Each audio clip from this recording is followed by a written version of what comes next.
بسم اللہ الرحمن الرحیم۔ السلام علیکم ورحمۃ اللہ وبرکاتہ۔ حضرت مصعب بن عمیر رضی اللہ عنہ اسلام لانے سے پہلے بڑے نازوں سے پلے ہوئے اور مالدار لڑکوں میں سے تھے۔ ان کے باپ ان کے لیے 200 درہم کا جوڑا خرید کر پہناتے تھے۔ نوعمر تھے، بہت زیادہ ناز و نعمت میں پرورش پاتے تھے۔ مکہ کی گلیوں سے جب یہ خوبرو نوجوان گزرا کرتا تو جھروکھوں سے کئی آنکھیں اسے تکتی تھیں۔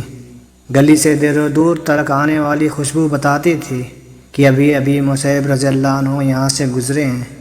اس خوشباز، خوشپوش و خوبرو جوان کو اپنی ماں سے محبت تھی، شدید محبت۔ ایک دن اس بے فکر نوجوان کے کانوں نے اس پکار کو سنا جو تیزی سے مکہ کی سرزمین کو اپنا بنا رہی تھی۔ یہ حضور صلی اللہ علیہ وسلم کی خدمت میں حاضر ہو کر مسلمان ہو گئے اور انہوں نے حضور صلی اللہ علیہ وسلم کی تصدیق کی۔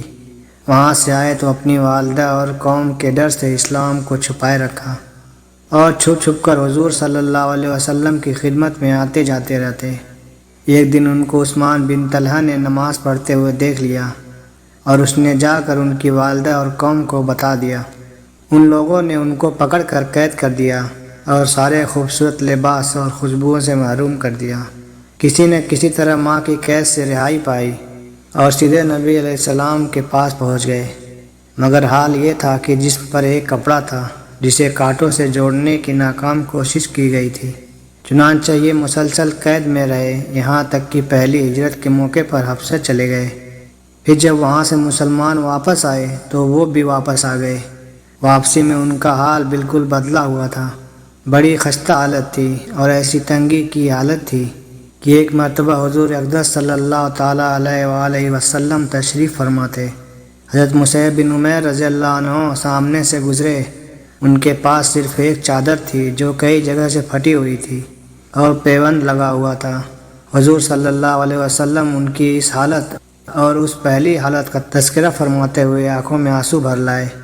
ایک وقت آیا جب سیدنا مصعب بن عمیر رضی اللہ عنہ کو رسول صلی اللہ علیہ وسلم نے داعی بنا کر مدینہ بھیجا۔ میرے نبی صلی اللہ علیہ وسلم کا انتخاب بھی کیا خوب تھا۔ فہم و فراست کے پیکر سیدنا مصعب رضی اللہ عنہ کے دلنشیں انداز اور دعوت و فکر نے مدینہ کے اہل قبائل میں آتش شوق بھڑکا دی اور پھر اہل مدینہ جوک در جوک اسلام کی پناہ میں آنے لگے۔ بدر کے معرکہ میں شریک ہوئے تو ان کی تلوار اپنے مشرک رشتہ داروں پر بجلی بن کر برسی۔ معرکہ اختتام پذیر ہوا تو ان مشرک قیدیوں کے پاس سے گزرنے لگے جنہیں مسلمانوں نے گرفتار کیا تھا کہ اچانک نظر اپنے ہی سگے بھائی پر پڑی۔ ایک صحابی ان کی مشقیں کس رہے تھے۔ فرمایا کہ اس کے ہاتھ اچھی طرح باندھو، اس کی ماں بہت امیر عورت ہے، تمہیں اچھا فدیہ دے گی۔ احد کے میدان میں اترے اور جاں بازی کی مثالیں قائم کی۔ غزوہ احد میں مہاجرین کا جھنڈا ان کے ہاتھ میں تھا۔